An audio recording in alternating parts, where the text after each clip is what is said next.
What is up, everyone? Welcome to the Action Network podcast presented by BetMGM. I'm your host, Chris Raybon, and this is your NFL Week 11 betting preview. We're going to talk about our favorite sides, totals, teasers, survivor picks, underdog money lines, and of course, crack open our weekly Sunday six-pack of Against the Spread bets with the help, of course, of my co-host, the Prime Minister of Degenerate Nation, Stuck. Good stuff. 4-2 last week. I know you're feeling sick, so hope you feel better. But what's going on? Yeah, I got apologies to the audience if I'm a little briefer than usual or sound a little off. I have an awful flu. I always get one around this time of the year. Just run down from the grind and catch it somewhere. And sadly, there's no days off in the fall or winter in this gig, so just got to push through it. But yeah, it was another good week for the podcast. Even though, I mean, and these aren't excuses because we've had a good season, but we've had some of the worst luck in six-pack history over the past month. I mean, you go back to your Ravens bet against the Cardinals, the Texans extra point, Mac Jones safety, Mac Jones missing a wide open touchdown pass, or the Mac kicker that they insisted on drafting just hits a 35-yard field goal. Yeah, that too. And then I have the Packers. And I have plus 3.5. Not only they miss a PAT, and I'm telling myself, I hope that, whenever you're catching 3.5 and you miss an extra point, the Packers also had there was the clearest backwards pass I've ever seen in my life from Kenny Pickett that was recovered by the Packers to the 3. They reviewed it and then just said, stands. I have no idea how that happened, but that should have been 7 points for the Packers. So yeah, that missed extra points in the NFL. I deal with that in college. But after the Texans couldn't kick it, and I know that was the right move. Losing another bet by the hook on a missed extra point, that was brutal. But missed extra points, I could deal with in college. I know that it's gonna happen sometimes. But NFL, whenever you lose a bet in the NFL by the hook on a missed extra point, it's extra brutal. You know what makes it worse? You know what makes it worse? This year. So, since they moved it back in 2015, the extra point league average went from about 99% to about 93, 94% every year, right? Until this year. This year, extra points are getting hit at a 97.5% clip. That would be the highest ever by a mile in the, moved back era. So part of that is I think teams are just going for 2 more. So if they don't feel great about their kicker, but still, that makes it hurt even more. There's only 2.5% of these things being missed, where it used to be 5-6%, which you could deal with a little more. Yeah, well, fortunately, the Broncos, who missed 2 extra points, that didn't cost me. Because I had them on Monday night. But yeah, it was. And then what made it more painful is that the Packers could have tied that game 1,000,000 times, and then they're going to cover, but they couldn't because they're down 4. Yeah, they had to keep throwing interceptions, which helped me out with my Jordan Love ticket. That's about the only positive thing that came out of that, because I know Kerner was on the Packers as well. It was just everyone I knew was on the Packers. It's just that was not great. Yeah, not great. But as always, who cares? We're on to week 11. Let's do it. And before we jump into the Thursday night football slate, just a reminder that no matter what sports you like to bet on, Action Network has you covered all year round. If you're into betting hockey, check out our NHL betting podcast, Line Change. If you like NBA, we've got Buckets, our NBA pod. If you're into college football or college hoops coming up, big bets on campus. So if you want to see the full lineup of Action podcasts, just visit actionnetwork.com/podcasts. You can see all of them that we have to offer. There's some good ones in there. It's actionnetwork.com/podcast. All right, let's get into Thursday night football, week 11. So we got the Bengals going to Baltimore to take on your Ravens, Stuck. And the Ravens are favored by 3.5. The total is sitting around 46 at BetMGM. And I would love to get your thoughts right off the bat, because I don't think anybody knows Ravens betting better than you. So what you got? Yeah, I think my first impression is, well, I mean, some big injury news that came through, which doesn't help the bet that I sort of like, and I hate Thursday Night Football, but at least this is a good matchup, is that it looks like Trey Anderson's going to play. I didn't think he was going to play, and Ronnie Stanley's out. So that's even bigger with the pressure that he can generate, although he might not be at 100%, although I think he was off the injury report today. Marlon Humphrey also is probably going to be out. And he's one of the most underrated cornerbacks as far as just what he does for the entire unit, his flexibility, and the cornerback group gets a little thin quick, even if the safeties are very deep and very good. T. Higgins is also out for the Bengals, which hurts their passing attack a little bit.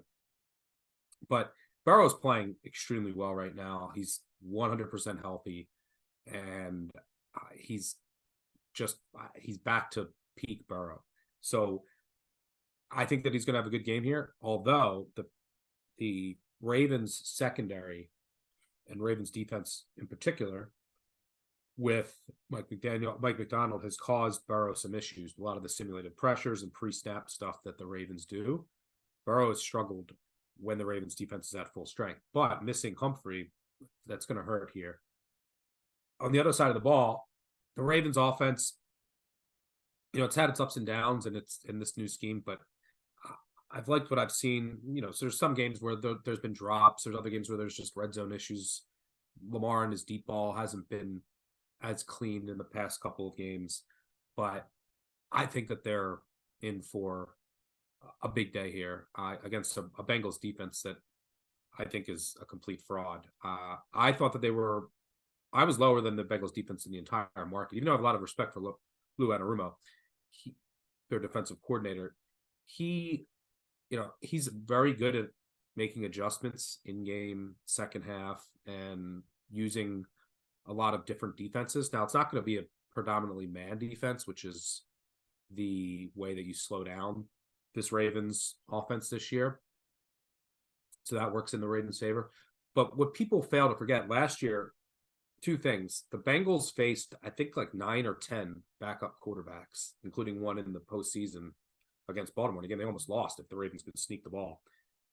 And they lost both their safeties. And they were two really good safeties. And that provides you a defensive coordinator, a good defensive coordinator that makes adjustments. That provides a defensive coordinator with so much more flexibility because you have that stability on the back end.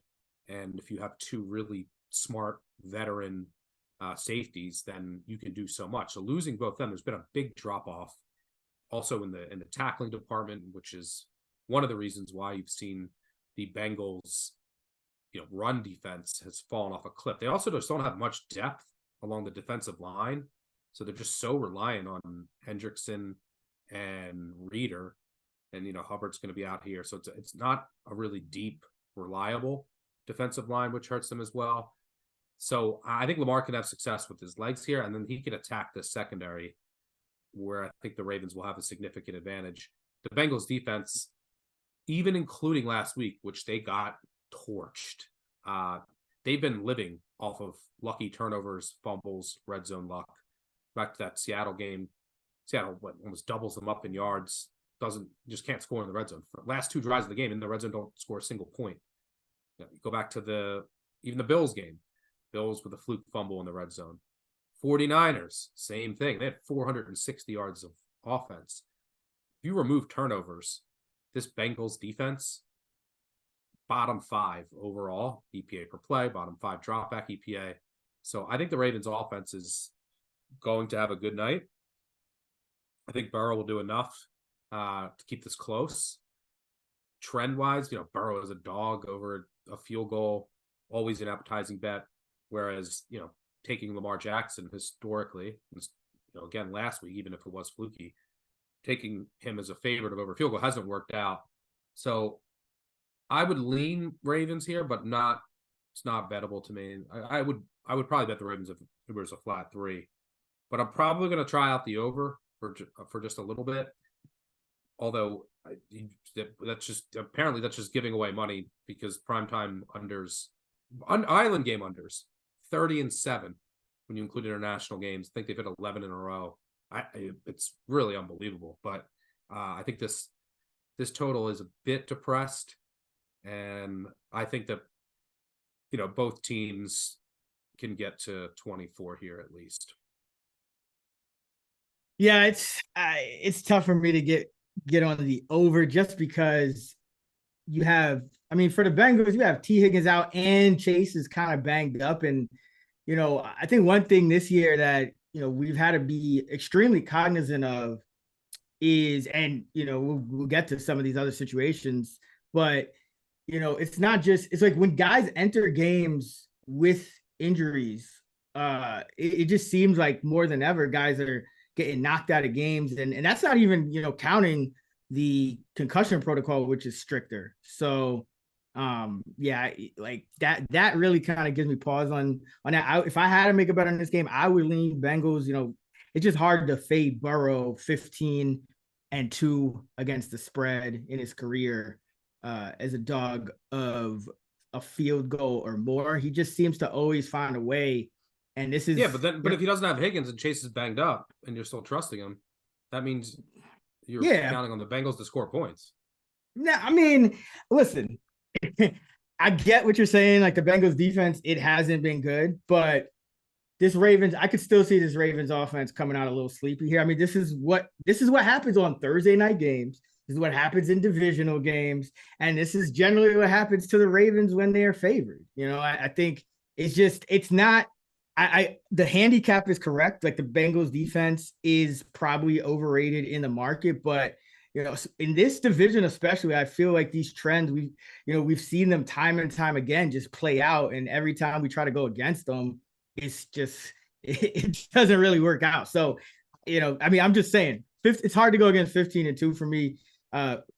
With Burrow, I think Joe Mixon and the tight ends are going to have to step up. I mean, Chase seems like he's going to play. They'll still have Tyler Boyd, and I guess Tanner Hudson's like their go-to tight end now. It's weird, but I mean, even when Joe Burrow when he had the injury earlier in the year, when he looked like crap for the first 4 or 5 weeks of the season, end of the game, Bengals still within 3 on the scoreboard against the Baltimore Ravens. So it's just one of those things for me where it's not always fully explainable by logic.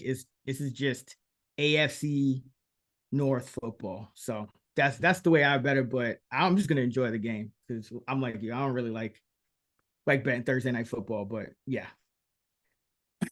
The one thing I will say though is that in that game, the Ravens offense was nowhere close to where it is now. They had a bunch of injuries on the offensive line and that receiver. And, they were still adjusting. It was the second game of the year, adjusting to a new scheme. And then Burrow, over the first 6 weeks, he was one of the worst quarterbacks in the NFL. And that was game 2. Rusty dealing with an injury. And that game, still got to 51 points. And the one thing I liked is that sometimes the Bengals get a little too run happy, but you're not really going to run on the Ravens this season. And that game, they didn't, even with a hampered Burrow. They only ran it, I think, 14 or 15 times, and it wasn't like they were down by 20. It was tied at the half, and so yeah, I just think it's a little short, but I'm probably just donating money because it's a Thursday night over, but we'll see. What'll help you, who will help you? I got Keaton Mitchell. If he gets off, they want to get him more involved. I think he was a little banged up, or maybe the coaches just goofed last week and didn't really get him enough touches, but he broke 2 more big plays on only a few touches in that last game, and he should be healthier. So if he can get off it and create some explosives, then I think it helps that over a lot. All right. Yeah, his yards after contact, here's a group of all the running backs, and he's way up here. He leads the NFL in 30-plus yard rushes, and he has 10 carries. I mean, it's insane. Yeah. It's absurd. I mean, it's we haven't seen somebody like that since what? Devon Achane earlier this year. Yeah. Who's, I think eligible to come off the IR this week. We'll see what happens with that. By the way, if you like Mitchell, anytime touchdown score or something, I saw a tweet saying that's dropping because it's one of the things, touchdown market, I don't know anything about, but I'm from an entertainment perspective, Duvernay might not play. So that means Mitchell probably goes to returner. So that should be exciting to watch. Okay, let's jump into the 6-pack.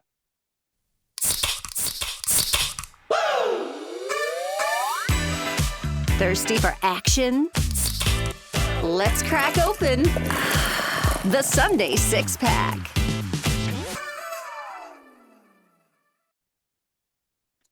All right, as we talked about before, good week for us, 4-2, 37-33 me, and I am up first this week. So I will start it off with the first pick of the Week 11 Sunday 6-pack and go with the Los Angeles Rams +1 at home against the Seattle Seahawks.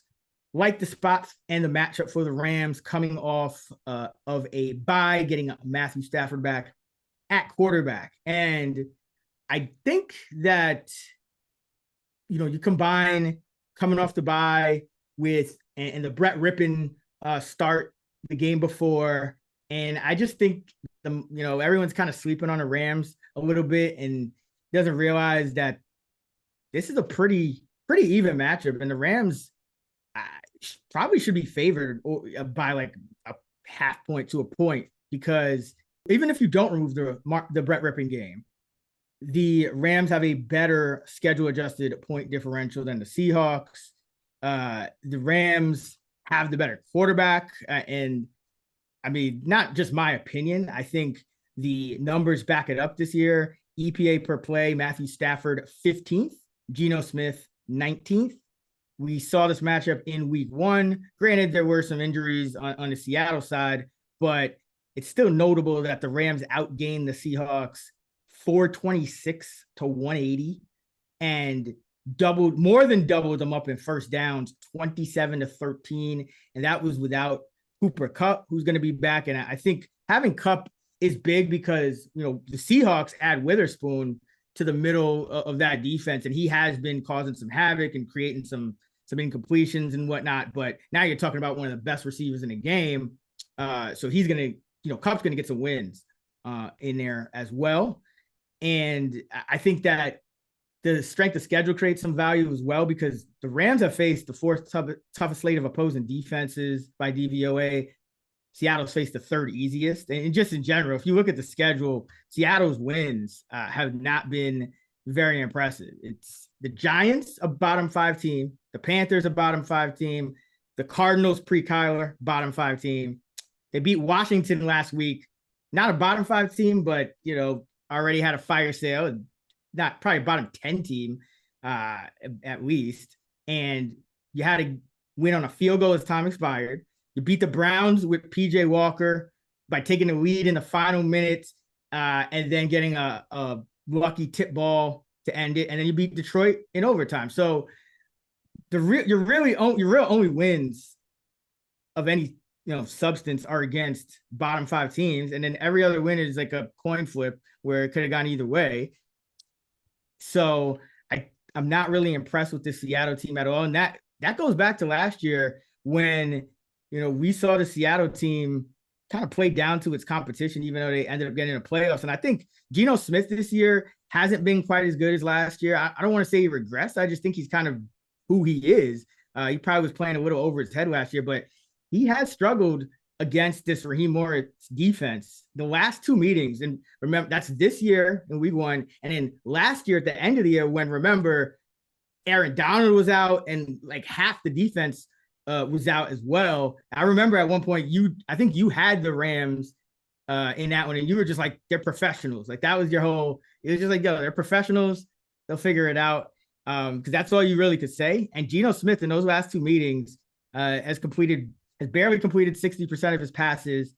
averaging just 5.7 yards an attempt on 57 attempts, 2 touchdowns, 2 interceptions, and the Seahawks are averaging just 16 points per game in those 2 matchups. So I think, I think Stafford, Kupp, Nakua coming off a bye, McVay, I think they'll find a way to get it done here on offense. And I even though the Rams defense isn't great, I do think Geno Smith will have a little bit of trouble on that side. And this is the matchup that you want to fade the Seahawks and target the Rams. Sean McVay career versus the Seahawks and Pete Carroll, 10-4 against the spread, covering by an average of 5.3 points per game. In the last 6 meetings, 6-0 against the spread. So give me the Los Angeles Rams +1.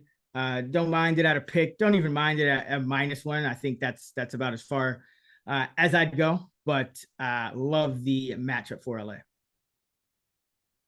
Yeah, so I had this when we were doing our draft and in Slack. I said, you're up first this week. And then I typed in my first pick, getting ready, and it was the Rams. So second week in a row, I think. Yep, this would have been my first pick. And yeah, McVay, it's the circle of life in the NFC West. His offenses they used to always own the old Pete Carroll style defenses. Now they've tweaked their scheme a little bit.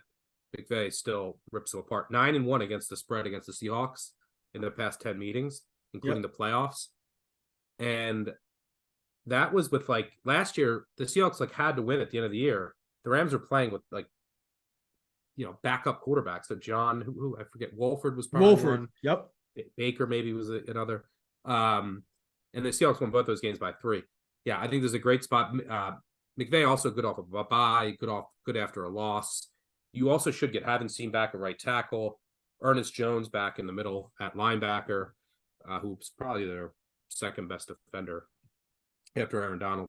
And yeah, I think this is a good matchup. I've said before, I think that the Seahawks defense is overrated going into that Ravens game.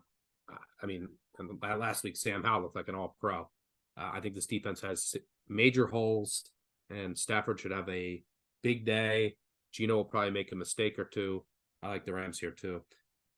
So for my first pick and the second of the Week 11 Sunday 6-pack, I'm going with the Chicago Bears +9. I believe this is the first time in 6-pack history that I've taken the Bears. I don't know if that's right, but I can't remember if I've ever taken the Bears in the 6-pack. Not that I remember. I'm riding with your boy Justin Fields, who should return here. So why do I like this bet? I had a rough morning. I had Rams typed in, and then you responded with Rams. I logged into one of my books to put in Bears +10, and I said, I'm going to check one other thing. And I came back 2 minutes later, and it was at 9.5. So I missed the 10 there, but I still like it at 9. I bet it at 9 and 9.5. And why do I like the Bears here? Well, one, I think this is just a good buy low, sell high spot as far as where these teams sit in the market. Lions covering machines. We know that coming off that crazy win. Credit to Dan Campbell for all those 4th down decisions. I think they needed every one of them because their defense wasn't going to get stops. But I think this is probably the peak of the Lions market value once again, until they, maybe they get flattened again, or this is a close game. But look, the Lions defense has holes. We'll start there. The secondary is bad. They've faced some absolute clown car quarterbacks and that have inflated their numbers. But anytime they face a competent quarterback, especially one that can move around, it's disastrous. So their linebackers aren't that fast. And the way that they're playing mobile quarterbacks, they're so worried about them running that they're not attacking the quarterback. They're not going after him. And then the quarterbacks end up running anyway. And then there's just, they can't cover downfield. It's a disaster. I mean, you saw what happened with the Chargers and the Ravens, just absolutely ripping their secondary apart. So I think Fields, who I think rushed for, 160 in one game against the Lions last year, should have a big game with his legs. And I think that he can have some success through the air. One of the things that, I don't know if this has been talked about. I was reading it on some Bears message board. There was a video that came out with Justin Fields in his in practice and this week, and he was in his 7-step drop. He was getting back like 1.92 seconds, and he was one of the slowest quarterbacks in NFL history when he would do those long drops, and it would end up causing a lot of pressure, and he was just so slow to get back. So someone pointed out, and they were timing it, and they must have worked on it, and it must have been a point of emphasis because all these dropbacks he was getting back in like 2 seconds, which I think is huge because it really hurt their passing efficiency. But I think that the Bears overall are just generally a bit undervalued right now, and this is, I just think, too many points in a divisional game. But the Bears haven't been good this year, but their offensive line is now healthy. It's trending in the right direction. You might get Herbert back, but their run game has been very good anyway. You obviously have Kmet, you have an upgraded wide receiver room.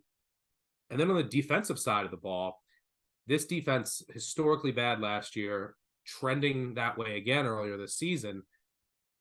But they did go out and upgrade the defense coming into the year, but they had a ton of injuries, right? Ton of injuries in the secondary. Secondary is now healthy. Couldn't really get pressure. Before last week against the Panthers, league low 22% pressure rate. But what did they do? They went out and they got Sweat. And Sweat, I think, had 5 pressures, the most of any Bear this year. I know it was Bryce Young, but they had like a 35% pressure rate.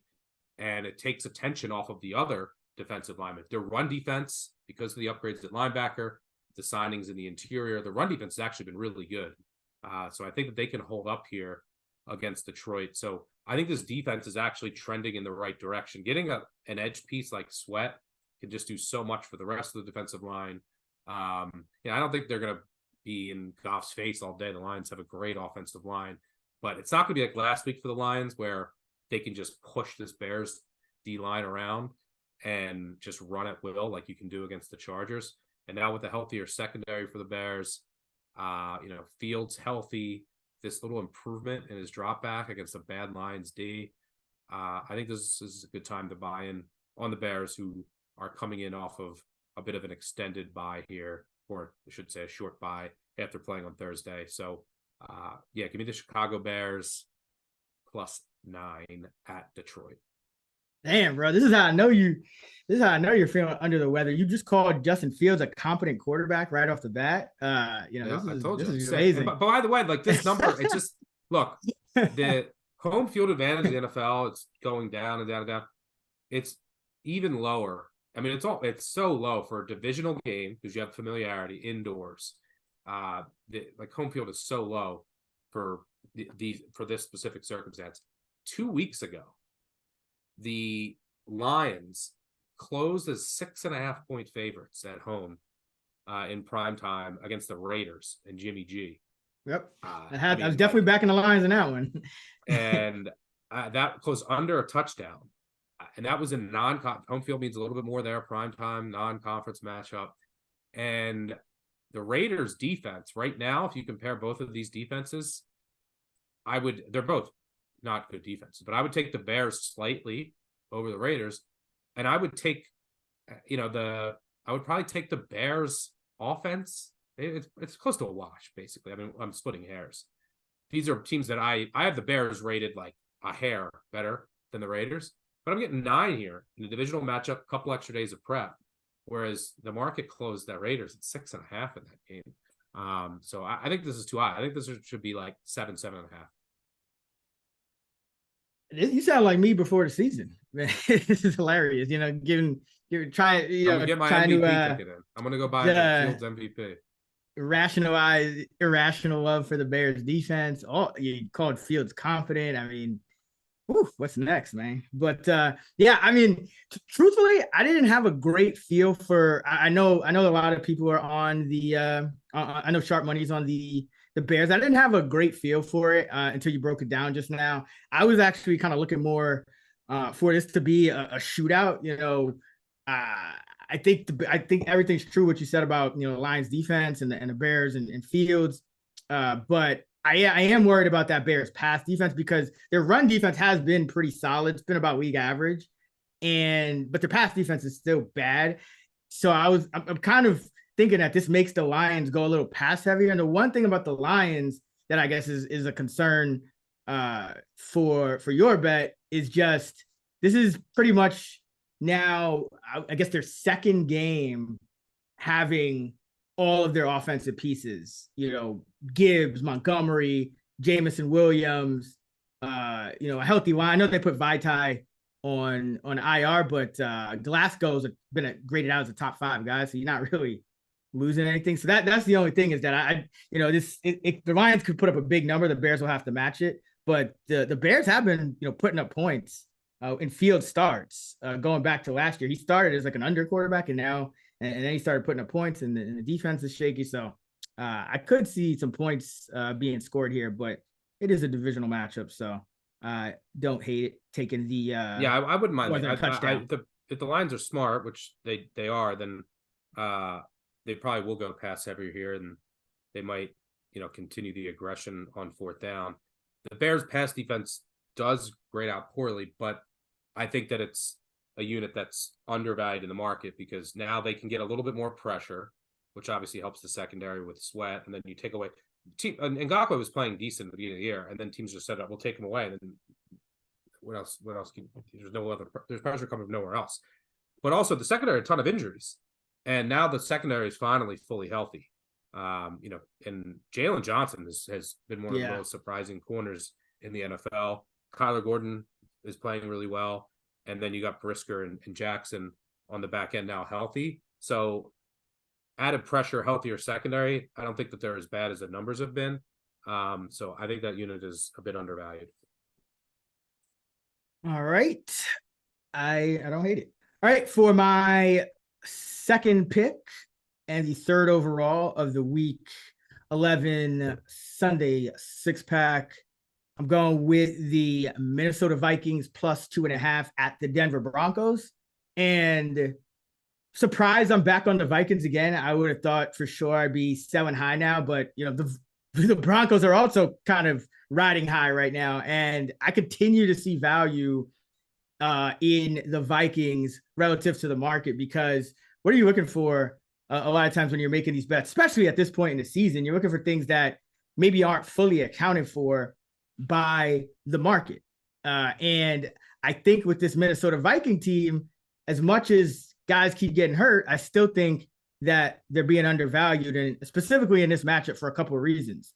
The first is on the defensive side of the ball, the first edge is they're the most blitz-happy team in the NFL. We know that under Brian Flores, who's done an amazing job taking talent that looked like the worst defense in the league, frankly, last year, and transforming it into a top 10 defense. But Russell Wilson, 113 passer rating when not blitzed, 79 passer rating when blitzed this year.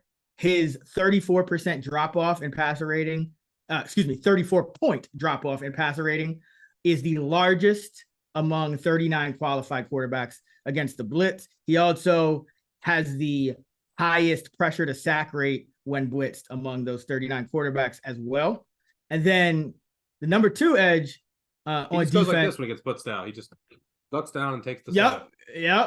I feel like CeCe told him, just get down, just protect yourself, bro. Like, I don't think she wants him taking too many hits or something. Cause it's really weird. It feels like his whole demeanor just kind of changed in regards to pressure over the last, since joining Denver. But with that being said, I'm not here to knock Russ. He's been playing, decently enough for them to get back to 500. He's great touchdown interception ratio. So not ragging on him, but he does struggle against the blitz and hasn't really played that many defense. I mean, there is no defense that blitzes at this rate, but it's not like he's played the Giants or any of those other super blitz happy teams either. But secondly, this Viking defense can stop this Denver running back centric offense. And that's been another key for Russ to survive out here, has been kind of going through the running, that 3-headed monster. And really Javonte Williams now is kind of taking control, but they're throwing to the backs, they're handing to the backs.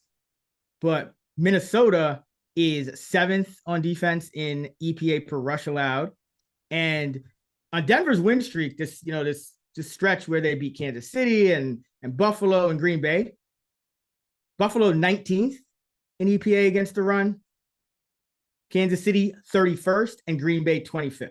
So Denver really hasn't faced a defense with this type of scheme. So a lot of people may look at Minnesota and say, oh, this is, Buffalo is always good and Kansas City has an elite defense this year. And, Green Bay's, they're okay. But people might look at Minnesota as the weakest defense they faced in the stretch, whereas I actually think it's the best defense and the one that's going to give Russ the most trouble. Minnesota also is top 10 in DVOA on running back passes, and they're giving up the 5th fewest schedule adjusted receiving yards to running backs, which is big because Javonte Williams is being targeted on over 30% of his routes. And then, more value in the market for Minnesota. It's been, I don't know if I've ever seen something like this, but it seems like every time Minnesota gets somebody hurt, they can replace them without really suffering a major drop-off. You go from Kirk Cousins, who is top 8 in EPA per play, in the first 8 weeks. Josh Dobbs, last 2 weeks with the Vikings, 7th in EPA per play, 7th in adjusted EPA per play. Justin Jefferson, 2nd in receiving yards per game. He goes down. Jordan Addison becomes the wide receiver 1. He's 2nd in touchdowns. And TJ Hawkinson is 3rd in catches and 8th in first down catches. So, you're and then you have Jordan Hicks now. The linebacker, he was playing great. Top 20 linebacker at PFF, graded out with a 76.7. Ivan Pace Jr. stepped in. His grade 74 in the top 25 as well.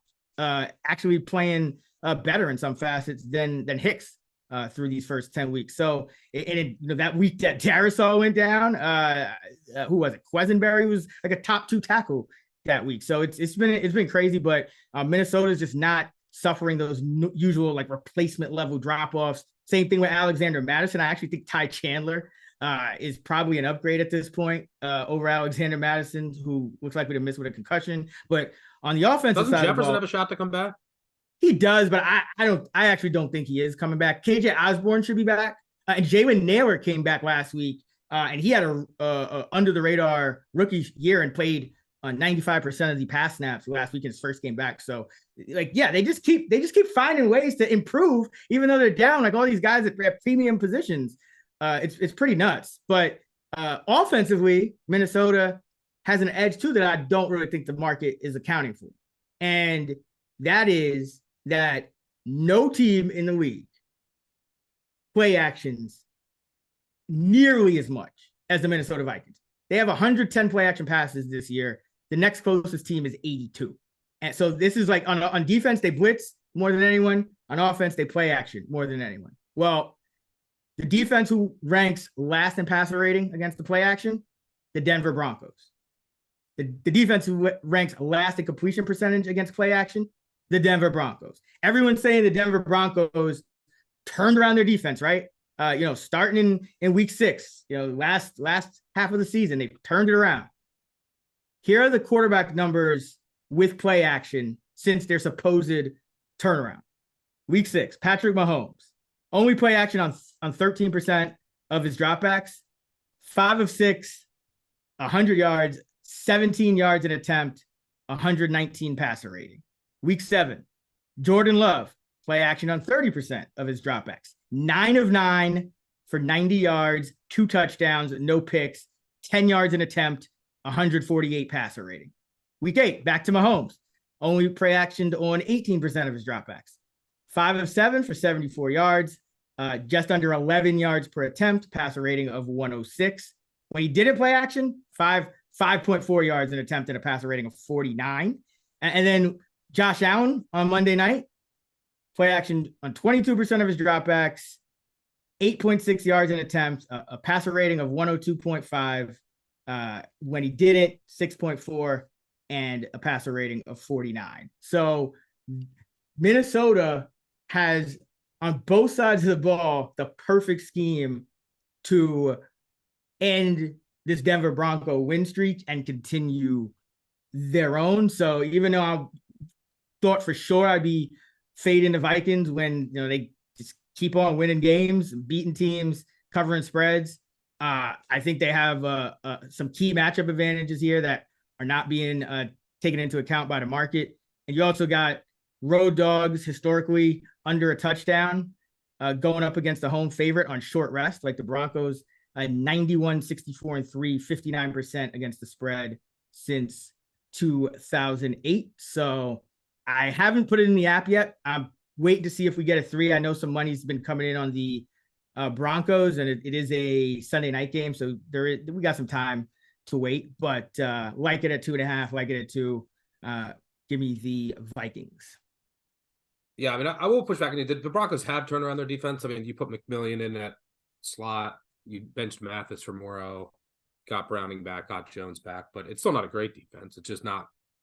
Yeah. Oh no, obviously, I wasn't trying to knock it, but I'm just saying, like, there's one facet which happens to be what the Vikings specialize in, that they haven't turned it around. Yeah, and one of the reasons I loved the Broncos on Monday night was that Russ has been so good against zone, and then when he's not blitzed. And I was concerned that the Bills were going to incessantly blitz, and they ended up doing it like at the worst time. But they weren't blitzing early, and then they're playing zone, and Russ been very good against zone. But you can count on the Vikings to blitz, which then can neutralize some of the issues they could have in zone on the back end. So, don't hate it all more in this game later. But for my second pick and the 4th overall, the Week 11 Sunday 6-pack, I'm going with the Houston Texans -5 against the Arizona Cardinals. Look, I think that, C.J. Stroud is the truth. He's already a top 10 quarterback in my eyes. I think in a year or two, be a top 5 quarterback. Maybe by the end of the year. He's that good. I've seen what I've needed to see. And there's a lot of times when you get a rookie quarterback who's this good, and it rarely happens. He's having arguably the best. If he continues on this trend line, he'll have the best rookie quarterback season in the history of the NFL. There's, the way that odds makers, pure number modelers, which I just never think that you should cap NFL doing just, pure numbers. I think the best approach is combining, matchups, your numbers, and then, some subjective input as well. But a lot of those old models, the guys who just rely on models, they are slow to adjust with a rookie quarterback, because historically rookie quarterbacks are going to struggle, and you don't want to price a rookie quarterback as if he's already like a top 5 to 10 quarterback. I think that's the case. So I think that I'm going back to the Texans, and there are some big groups out there that do have more subjective, and we saw it last week. The Texans just got hammered down to 4.5, 5 on game day against the Bengals, and then won outright. So I think Stroud's that good. And if you look at these teams, so I just think the Texans are generally undervalued, and probably will be for a bit. Stroud is playing out of his mind. There's the offensive line is now healthy. And if you look at these two teams, the Cardinals, the only thing I'm worried about is like a little bit of a letdown for a younger team, but you're going to be at home. And I just don't know how the Cardinals can stop them.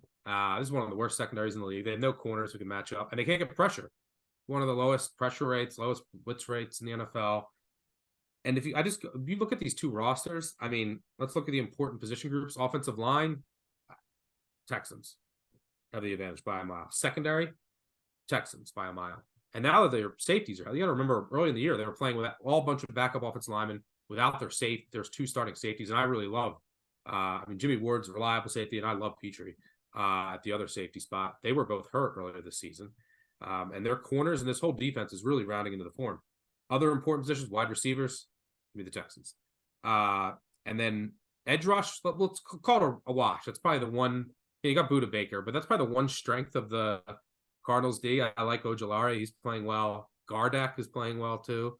But you got Will Anderson and Grenard are also playing really well. We'll call that a wash. Like this, the Texans are significantly better than the Cardinals. And quarterback, I'm taking Stroud over Kyler. And Kyler looked good and he looked healthy last week, but he also just doesn't have the same tools and offensive line around him. And Stroud is just that good right now. So this Cardinals team, they got a cute win over the Falcons. And by the way, that Falcons D is not good. And now without Grady Jarrett, who was getting double teamed more than any player in the NFL, opening up everything else, they were without Tony Mata as well. Falcons D is bad. This Texans D is better than Atlanta's. But look, we saw the Cardinals are going to have 2 or 3 wins this year. We saw them beat the Cowboys, and then they just got flattened every single week since then. That was with Josh Dobbs too, is playing well. This is a bad team. This is the worst team in the NFL per my numbers, besides the Tommy DeVito led Giants. So I think it's a cheap number for the Texans and Stroud, who's just undervalued in the market. It's that simple for me. Give me Houston. Yeah, I was kind of going back and forth on this. I might end up joining you. One of like the pure number models I had, put this number closer to 7 in favor of the Texans, but there's just so much uncertainty for me, really on both sides. I'm like 6.5, 6.5, 6, 7, 6, 7, I think. I can't knock it, but for me, it's just there's a little bit like there's a lot more uncertainty in that projection than most, than most that I project, because on one side, I still don't know exactly what to make of this Texan team's consistency, and that goes on both sides of the ball, really. And you kind of mentioned the letdown spot, which adds to it, but for as good as Stroud has been, you had the dud in Carolina, and then but I think that's the key. I think that's the key to this. What's also driving the value on the Texans down a little bit, because, and again, going back to like guys who just look at numbers and overall efficiency, the Texans, Slowick, who's a Shanahan disciple, what does Shanahan always want to do? Wants to get the run started. Well, when you have you have Trent Williams, you have one of the best running backs in the NFL. You also have like 2 other offensive linemen and, your fullback and Juszczyk and one of the best blocking tight ends in NFL history, and George Kittle and McCaffrey. And you've always had good backs. You can always run it. And like Slowick was just being too stubborn. It wasn't just that. That was that entire Carolina game. And because the game was so close, he just kept trying to do it. And then there was other instances early in the season. And I said, look, they lost that game. And thank God. I think it's the best thing that happened to the Texans is losing that game. And I was like, they better, hopefully they open it up here. And after that game, and then after the following week, when they did open it up and shot through for like 500 yards against the Bucs, him and Slowick and Ryans came out and said, we made a mistake. We need to rely on our strengths, hand the keys to Stroud. So they've done the past 2 weeks. So, I was worried about the offense in that aspect, because then Stroud would come out and he would look so good when they would just get behind. And that's not what you wanted. You want to do that from the beginning, and they have the past 2 weeks. So I'm not worried about that, the offense anymore. I think that Panthers game, I think it was like the best thing that ever happened to Stroud in this offense. The fact that they lost it, because if they won it even by 1, and then they probably would have been still a little bit more stubborn going forward. But I think they just continue to open it up. Yeah, I hope so, because remember, I've been on the Texans since early in the season too. I had them against the Jags, and I went right back to them against Pittsburgh when not many people were on that island with me, and they ended up winning 30-6. And then I go back to them a 3rd week in a row, and I think that was the week we all covered and Ravel didn't when they lose to the Falcons. Yeah. But that was kind of a letdown after they win the previous 2 games, 67-23, and then they beat get a good win against the Saints as a dog, come off the bye, and then score lose 15-13 to the Panthers. I'm like, okay, what the hell is going on? And then just when the offense starts getting right against the Bucs, but the defense gives up 37. I know they had some guys hurt, but it's been a little up and down. So that was when I'm betting a favorite, I think I'm just a little more, I guess, conservative when it comes to the uncertainty. When it's an underdog, like it's all value. So I'm not as worried. But like on the Arizona side, I'm still not sure exactly. I know the defense is bad, obviously. I just don't know exactly how to power rate this offense. I think there's some, there's more error in my rating than there would be in a normal one, just because we've only had 1 game for Kyler in the new system. It came against a bad Falcons defense, but that was also a Falcons defense that the Texans only scored 19 against.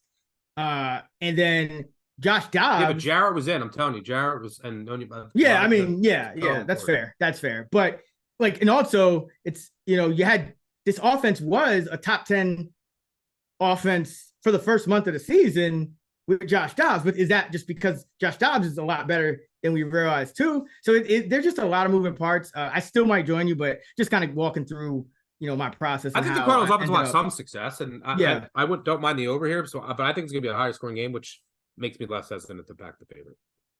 No, makes sense. Makes sense. All right.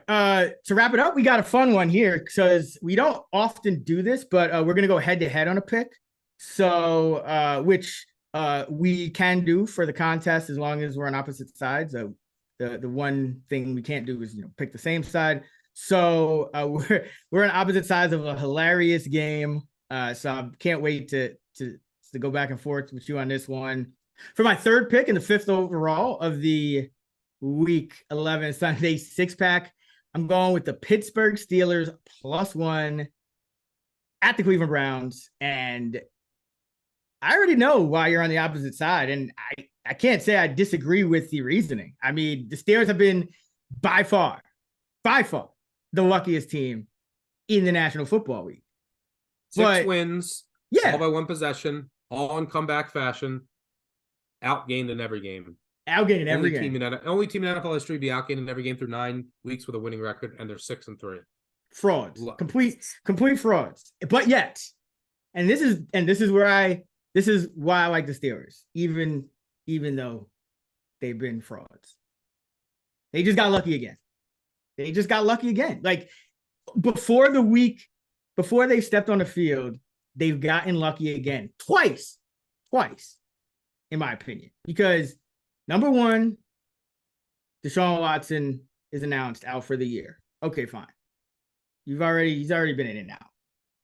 But then it's announced that they're going to start Dorian Thompson-Robinson. And I like him. I liked him in the preseason, but it was rough for him in his first start. And I just don't think that going up against a Mike Tomlin Steeler D with Watt healthy, with Hayward healthy on that front, with both of your tackles out, Conklin's on IR, Wills is on IR, DeJuan Jones didn't practice, Wyatt Teller didn't practice. So with a banged up line going against TJ Watt and Hayward and company and his Steeler defense, and looking as bad as he looked in his first start, in the only sample we have of him in live NFL action. I know it was against a great Ravens D, but the Steelers D is not far off. The Steelers D is a top 10 defense in its own right, top 10 in pressure rate, top 10 in sack rate, top 10 in adjusted sack rate.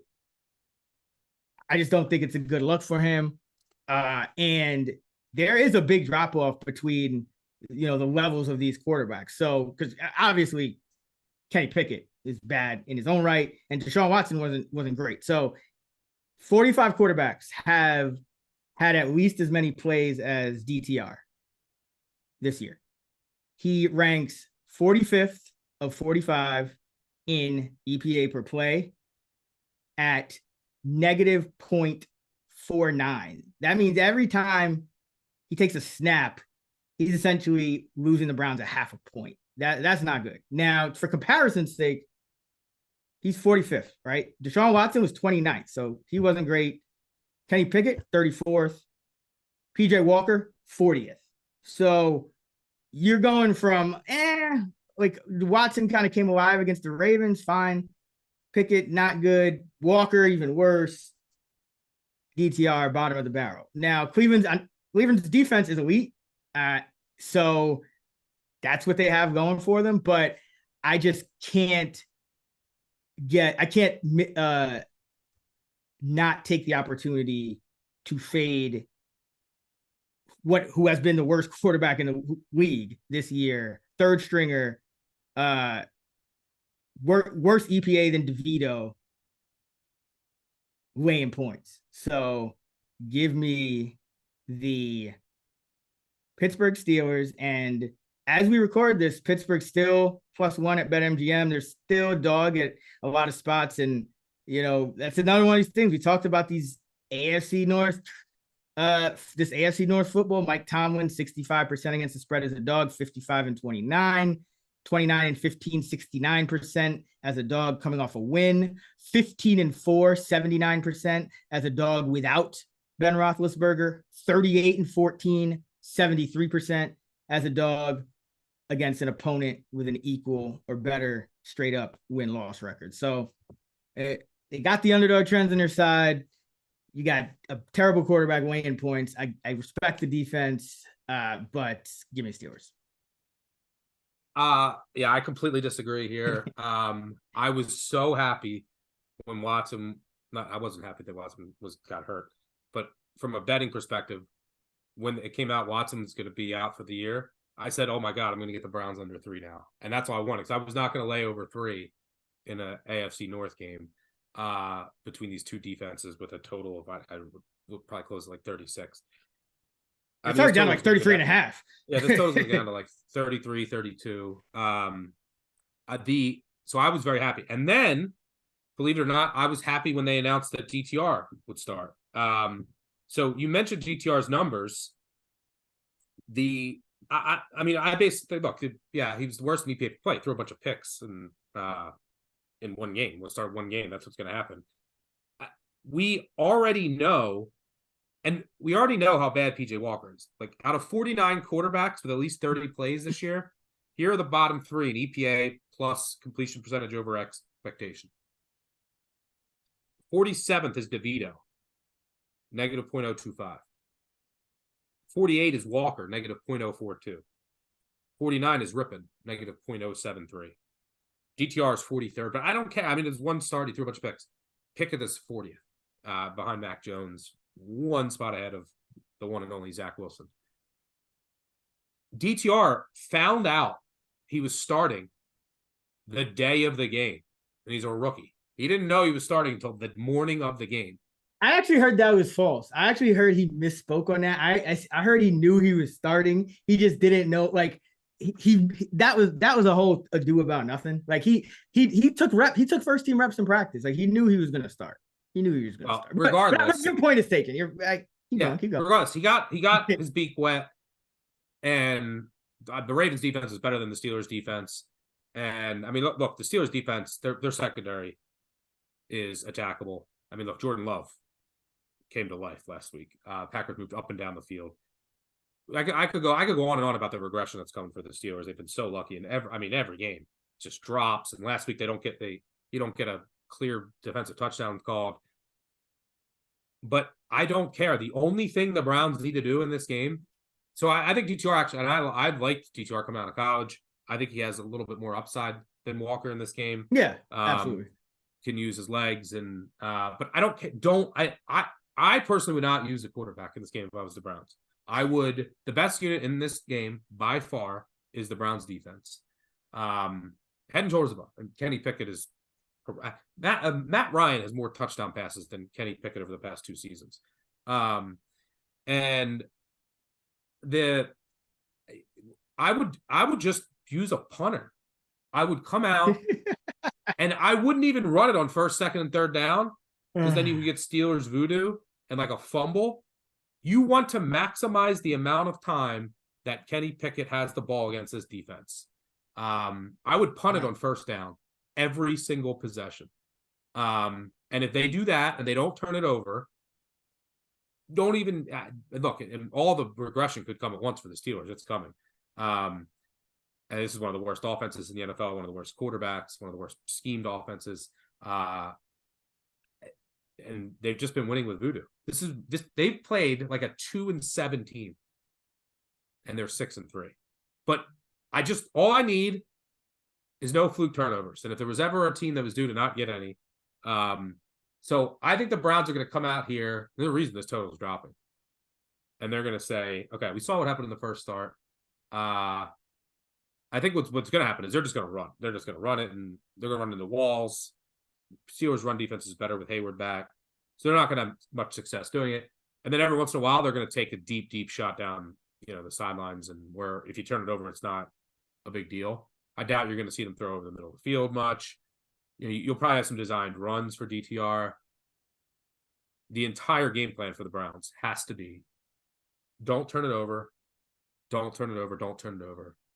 Rely on that defense, and so you have these two offenses that won't be able to do anything. I trust the Browns defense more at home to make more plays, essentially. And so I'm riding with the Browns D, hoping that the Steelers regression comes. But even if it doesn't, the Browns can still win this game. Give me Cleveland -1. Let's go head to head on another Browns game. Rarely happens. It's always the Browns. It's somehow always the Browns, bro. Always the damn Browns. But yeah, I mean, listen, your point is taken. I would just counter with this whole year. Just say voodoo. You're saying like if there's ever a team due not to get like fluke turnovers, if there's ever a team that's likely to get fluke turnovers, it's the this Pittsburgh happened to the Steelers. Steelers luckiest team. They went, what did they go, like 11-0 that like a couple years ago? Like they're not done yet. They can keep this going a couple more games. And then they finished 500 and it all came crashing down. Also, the underrated weapon, you forget, sideline Canada, weeks 1 through 8 with Canada up in the booth, 29th in EPA per play. Last 2 weeks with Canada on the sideline, 6th in EPA per play. So, secret weapon, bro. Browns defense ain't ready. Yeah, I mean, who did they play the last 2 weeks? The Titans and who was it? Yeah. The Packers. Titans, Packers, 2 of the worst secondaries in NFL, especially because Jair Alexander didn't play. More voodoo.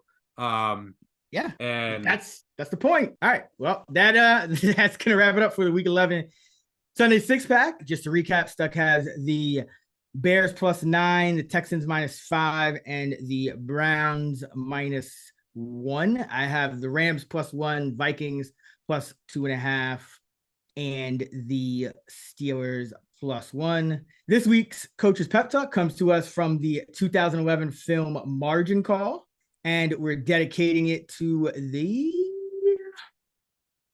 Buffalo Bills. Thank you all for coming in a little early this morning.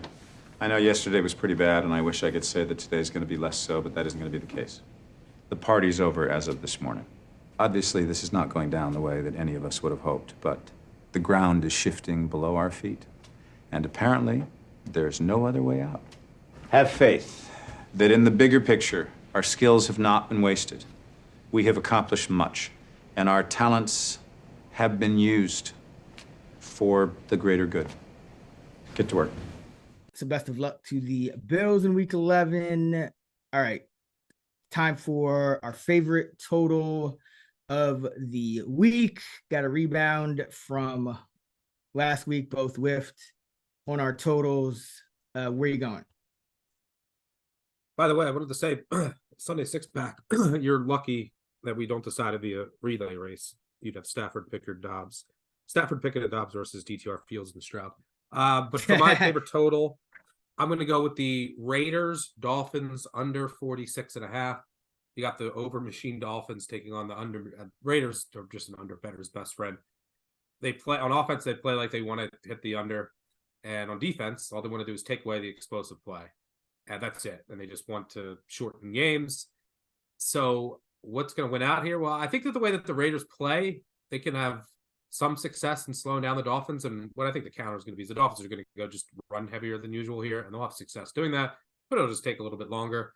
And I think the most underrated unit in this game for this total is the Dolphins defense. I think the Dolphins defense off a bye, right? New scheme, complex scheme under Fangio, takes some time, and they've gotten guys back. I think this defense is only going to continue to trend up. That's what's going to make the Dolphins a serious player in the playoffs. So this has like 31-10 written all over it. Reason Dolphins are taking money here. So yeah, I think that the Raiders will make the Dolphins work for it. I don't see the Raiders offense doing much. Give me the under 46.5. Yeah, the Raiders have been very good at limiting those explosive plays. So that kind of plays and right good in the red zone too. Yep. So yeah, under 46.5 there. All right. For mine, I'm going to go with Jets Bills first half under 19.5. At BetMGM, it's 20 most places. Doesn't matter for the contest. So we'll go at 19.5. But obviously the Bills are a little bit out of sorts offensively and defensively. They're banged up. So the reason I like the first half is I think what you're going to see with McDermott, making the call to fire Ken Dorsey is I think you're going to see a little bit more of a controlled Bills offense. They're never a fast offense in the first half. They were outside the top 20 in first half pace, but I think you're going to see maybe a little bit more running the football. They could activate Leonard Fournette for the first time. James Cook, ran well, but he was fumbling a lot. But I think the Bills are going to try to get back on track by not just trying to get it all in one play. And because that's a lot of times what Josh Allen looks to do and what I think gets him in trouble. And I'm sure Sean McDermott agrees. And that's why Josh Allen has led the league in turnovers since 2018 and 2019 and 2020 and 21 and 22. So I think you're just going to see a more controlled offense. So even if the Bills do score, I think, going against this Jet defense, that's one of the top defenses in the league. I think they're going to have to take some longer drives here. I think the Jets are going to be able to kind of make them work for it. And you should put it on the ground against the Jet defense. So we hope that the Bills will go back to that. Maybe you get some more Josh Allen run plays. But I think what they're definitely going to try to do is limit the turnover. So I think for a first half under, that's actually good. You just want these teams kind of driving down the field. Hopefully you can make a stop in the red zone or two. And then, the Bills defense has been obviously very banged up, but you're going against a Jet offense that's 32nd in third down conversion rate at 25% and 32nd in red zone conversion rate at 23%. So, in the first half, those things, you can make some stops. Jets probably settle for 3. It's second half I'm a little more worried about because you do have a really talented quarterback who's willing to still go down the field and some talented receivers. And both quarterbacks are liable to turn the ball over. And, if they're kind of backed up, they might have to go for it and all those things. So I think the first half is a little bit safer in this one. The full game is 40. The first half is 20 or 19 and a half. So going first half under Jets, Bills, and hoping the Bills attempt some long scoring drives or just get shut down by this top tier Jet pass defense. Yeah, Jets offense is not going to take advantage of this Bills defensive problems. No quarterback has done anything against the Jets D, and Allen has historically seen ghosts against the Jets. 10 career starts against New York, 10 interceptions, 9 touchdowns, sacked 24 times, rating of 79. So, yeah, I like this one. Yeah, last 3 starts, just averaging 252 total yards with more turnovers and touchdowns for Josh Allen against this current iteration of the Jets defense. So, yeah, it's been a struggle for him. There is some uncertainty with the new OC, but again, I think that kind of plays into the under with just longer drives and trying to run more. So we'll go with that. So I got Jets, Bills under first half under 19 and a half. Stuck has Dolphins, Raiders under 46 and a half. Now it's time for our favorite teaser of the week. All right, for those unfamiliar with teasers, it's when you get an allotment of points to parlay with 2 or more spread bets. Usually the standard is a 6-point teaser. So for example, a 2.5 point underdog becomes the 8.5 point underdog. An 8.5 point favorite becomes a 2.5 point favorite. Stuck has a lot of great content out where he breaks down exactly what his philosophy is on teasing through key numbers and all that good stuff. And Stuck has gone 8-2 on this show this year on his teasers. I'm at 6-4. So as a pod, we're 14-6. So pretty good. But Stuck, where are you going for week 11? I'm going to go there's not a ton of ideal teaser pieces. One of them is Minnesota, lower total, get them from, crossing 3 and 7, which is ideally what you want to do. So we're going to go with the Vikings, and then I'm going to throw the Bills in there. Lower total, going from 7. It's the spread I make over 7.5. So really, for my numbers, I'm crossing 7 and 3. Go to 1. I think the Buffalo. I've been fading the Bills for 5 weeks on this. I fade the Bills every week on the show. I mean, they were on Monday night last week. because of their defense. I didn't think that the market was properly accounting for the drop-off to the replacement players. And now you're hearing all the commentary. Bills are done. McDermott's got to go. Allen's a fraud. It's over, people. Now everyone's going to try and fade the Bills. It's time to buy the Bills. I don't want to lay 7 here, what should be a lower scoring game, given Allen's troubles against the Jets and how good the Jets defense is. But I think the Bills will win this game at home. Good bounce back spot. And if I like what I see from the coordinator and some of the play calling changes, well, the offense wasn't a problem. It was a little bit off. There were just a lot of turnovers, some freaky. But if they clean it up a little bit here, another buy spot next week in Philly. But we'll talk about that next week. But now it's time to buy the Bills. See if they bottomed out. So Bills, Vikings. Yeah, I'll go Vikings as well. And I'll pair them with the Rams going from 1 to 7. Not really many other pieces I like either. And don't want us 100% invested on the Bills in case Josh Allen has another one of his disaster. I still don't know how the Jets are going to score, but maybe it's off a Josh Allen turnover. So we'll just diversify a little. I'll just go with the Vikes and the Rams, both of them of which I talked about already. So let's jump right into our Underdog Moneyline Parlay. But first, as a reminder, the Action Network podcast is presented by BetMGM, and you can use bonus code ACTION, ACTION, when signing up to get up to $1,500 paid back in bonus bets if your first bet loses. For new users in Arizona, Colorado, Illinois, Indiana, Iowa, Kentucky, Louisiana, Maryland, Massachusetts, Michigan, New Jersey, Ohio, Pennsylvania, Tennessee, Virginia, West Virginia, and Wyoming. Terms and conditions apply. Must be 21 or older. Gambling problem? Call 1-800-GAMBLER. All right, time for our Moneyline Underdog Parlay. Where are you going for your Moneyline Dog this week? We'll go with a short one here. Let's go with the Rams. I already covered this early in the episode. I make them a 1.5 point favorite. Like the spot, like the matchup. Let's go with the Rams. I'll go with the Green Bay Packers, plus 135 against the Chargers at home. You know, this Packer team has been somewhat unlucky, and I think Jordan Love is starting to play better. I like some of what I'm seeing from him. I knew he threw 2 more picks at the end of that game against Pittsburgh, but that put him in a tough spot with the missed extra point, creating that 4-point deficit. So he had to keep kind of trying to get touchdowns and see, Christian Watson didn't do him any favors on a tip ball. They're playing Dontavian Wicks. He's starting to emerge. So maybe you have to rely on Watson less, who seems to be a bit turnover prone. I think there's like 5 interceptions targeting him this year for Love, and not really creating those touchdowns like he was for Aaron Rodgers last year. So, Reed is playing well. This Charger defense is bad.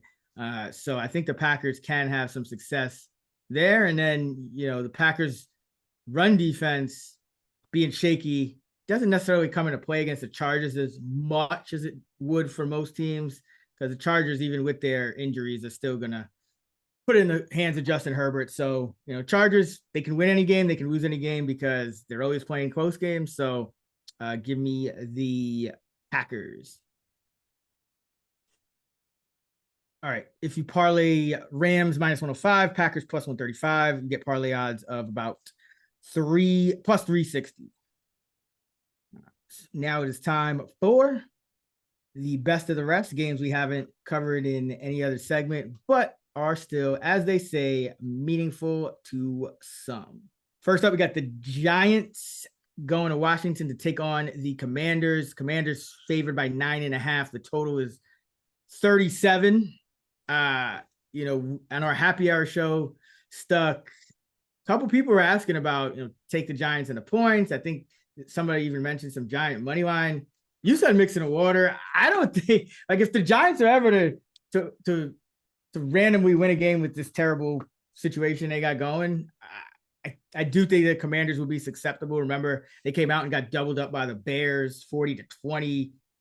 This Commander team seems to be able to play up and down to anybody. So I'm not really touching this one, but I wouldn't be surprised if some wonky goes on in this one, or the Commanders could just win like 35-0. But that's why I'm staying away. What do you think? Yeah, I make this right on. I like what I've seen from Hal lately, his timing in the pocket, getting rid of the ball quicker.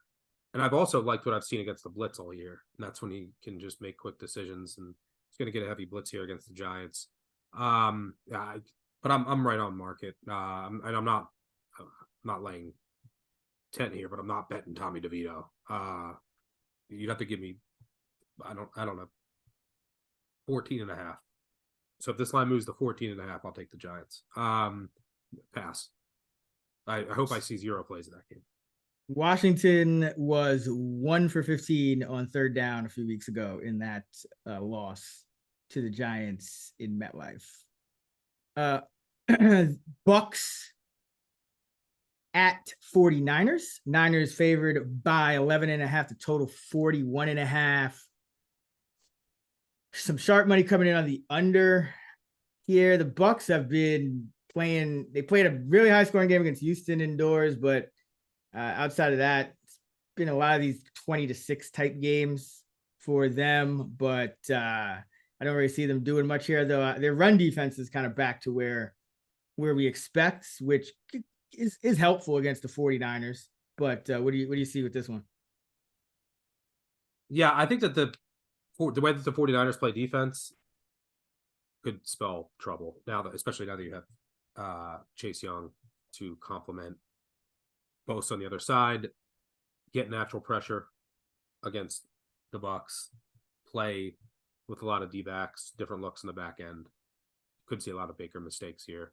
I think you basically just have to avoid some Purdy mistakes throwing into some zones, but 49ers back healthy. It's hard for me to see a path for the Bucks, but I'm pretty close to market.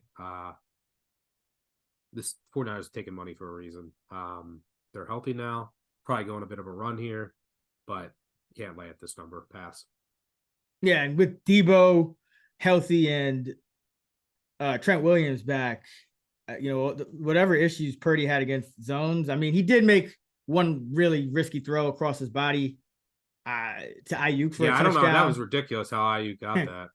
Yeah, it feels like he's had a few of those this year. I remember one, I think Patrick Peterson had perfect coverage on Ayuk, and he just took like a lot of Ayuk's touchdowns this year have been contested and just like pinpoint throws and great catches. So, hey, more power to him. But, Kittle had a long touchdown. Debo's back, taking handoffs out of the backfield and jet sweep. So, yeah, this Niner team is going to be hard for the Bucks to stop.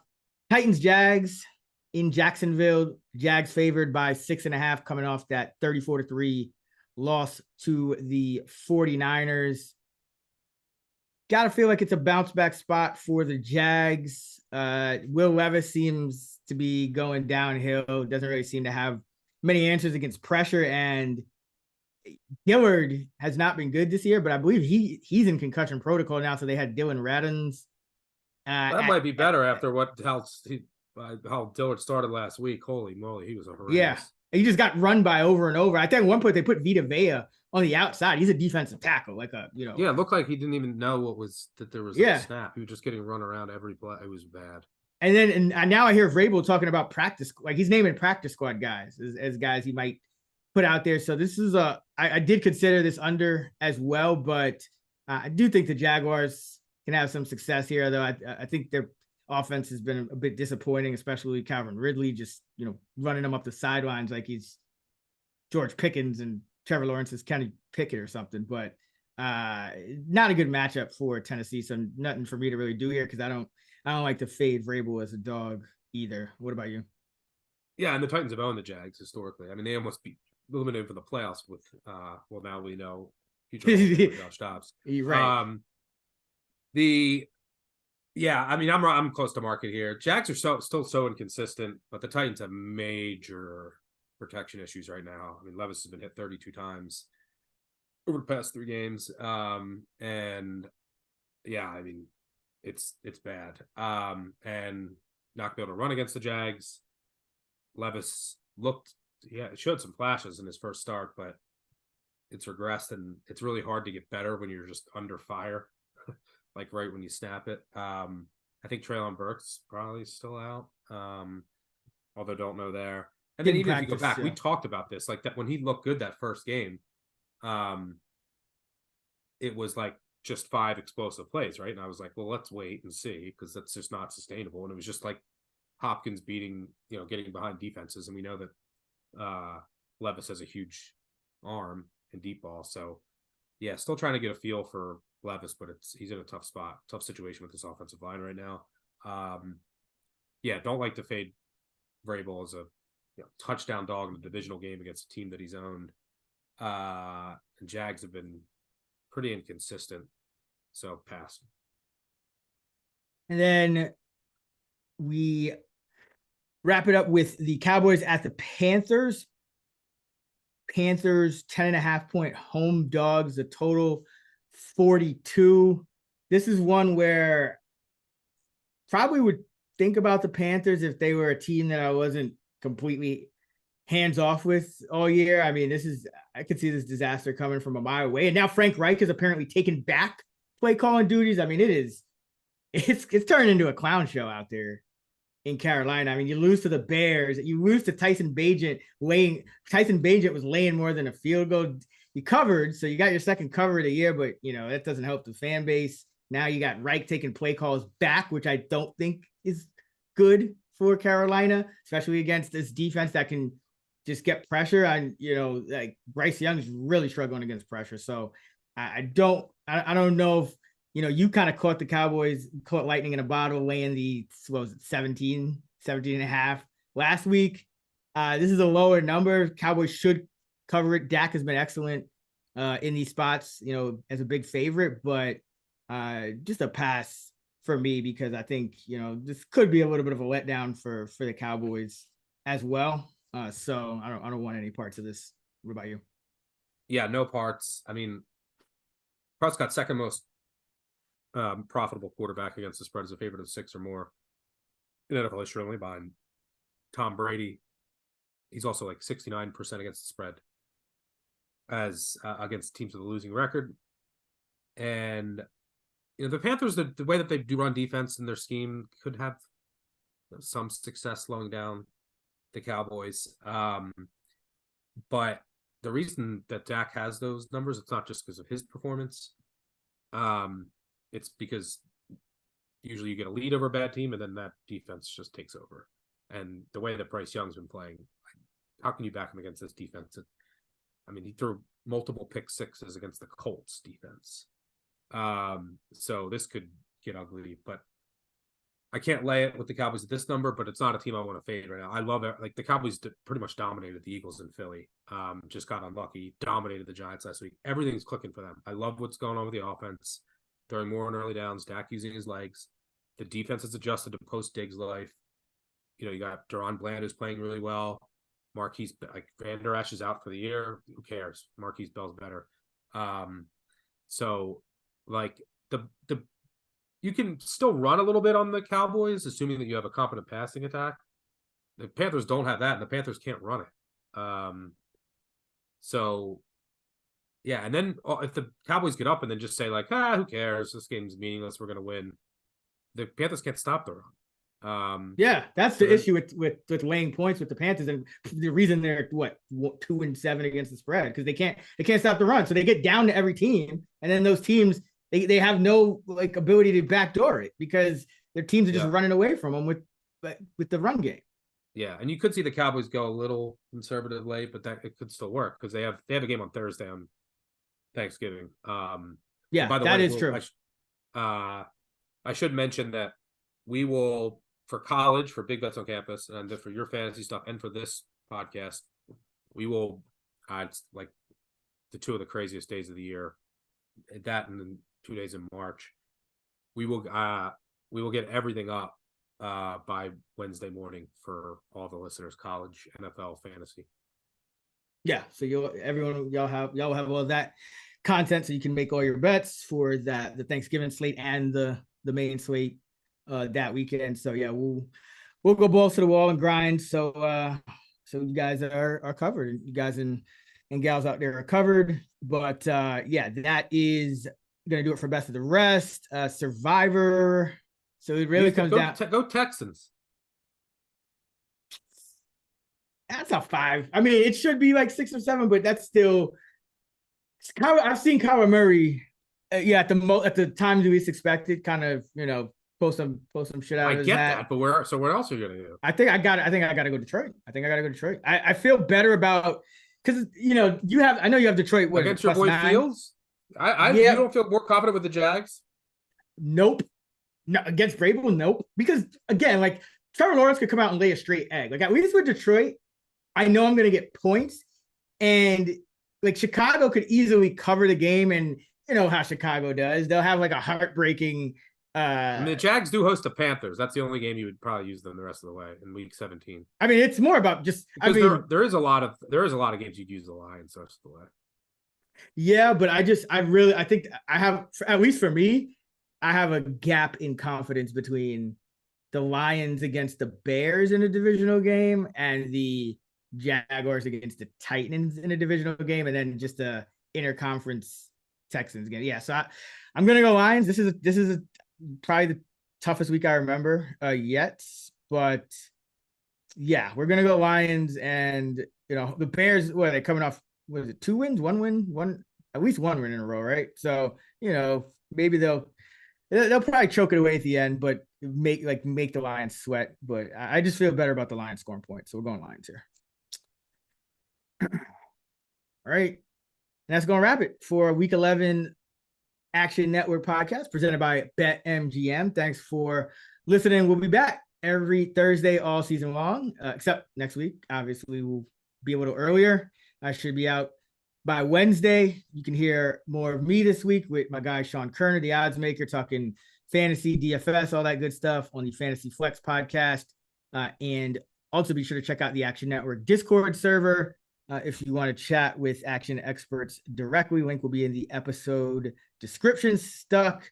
We'll be talking college football over on the Big Bets on Campus pod on Friday morning. And you can find Stuck on X at Stucky2. I'm at Chris Raybon. And we're at those same handles on the free award-winning Action Network app, where you can follow our bets or track yours. Until next time, let's get this money.